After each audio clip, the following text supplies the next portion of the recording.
তো আমার না বেশ কয়েকদিন ধরে তোমাদের সাথে এই ভিডিওটা শেয়ার করার ছিল। তো আমার অনেক দিন ধরেই একটু ইচ্ছা ছিল যে একটা কোনো ড্রেস হোক বা কিছুর উপরে একটু ফেব্রিক দিয়ে ড্র করার। তো দেখো, এখানে আমি পেয়েও গেছি সেই জিনিসটা। আসলে ছেলের 15ই আগস্টের দিন স্কুলের প্রোগ্রামের জন্য হোয়াইট পাঞ্জাবি পরাতে বলেছিল।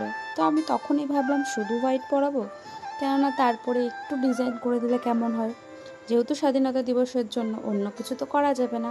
তো আমি ভাবলাম সাদার উপরে অরেঞ্জ কালার আর গ্রিন কালার দিয়ে কিছু একটা এঁকে দিলে কেমন হয়। তো যেমন ভাবা তেমন কাজ, ইউটিউব ঘেটে বেশ কয়েকটা ডিজাইন থেকে এই ডিজাইনটা পছন্দ করে আমি এটা এঁকে ফেলেছি।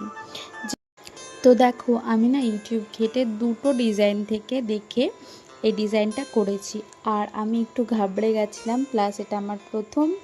তো আমি না ওই জন্য আগে পেন্সিল দিয়ে এটার উপর ড্র করে নিয়েছি, তারপর ফেব্রিক দিয়ে কালার করেছি।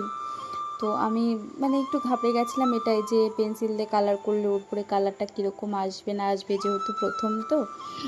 আর সবথেকে দুঃখের কথা আমার এটাই, যে যার জন্য এত সুন্দর করে পাঞ্জাবিটা আঁকলাম, তাকে পরিয়েওছি, সব কিছু সুন্দর, কিন্তু সুন্দর করে তার একটা ছবি তুলতে পারিনি। ছবি তুলেওছি, কিন্তু এই কাজটা এত সুন্দরভাবে বোঝানোর জন্য একটা ছবি তোলা যায়নি। আর বাচ্চা তো, সেটাও বুঝি, কিন্তু ওই যে নিজের মনকে তো সবসময় সান্ত্বনা দেওয়া যায় না। আর আমি আমার কাজ করে খুব খুশি, কেননা সবাই খুব ভালো বলেছে। আর যারা আমাকে আইডিয়াটা দিয়েছিল তাদেরকে অসংখ্য থ্যাংক ইউ, অসংখ্য ভালোবাসা। আর তোমাদের আমার কাজটা কেমন লাগলো একটু কমেন্ট করে জানিও। কিছুই না, জানো তো, তোমরা একটু কমেন্ট করে জানালে আমারও আরও ভিডিও করার উপর উৎসাহ বাড়বে, বা এরকম কাজ করার উপর আমারও উৎসাহটা বাড়বে। তো এখানেই ভিডিওটা শেষ করলাম, কেমন লাগলো জানিও।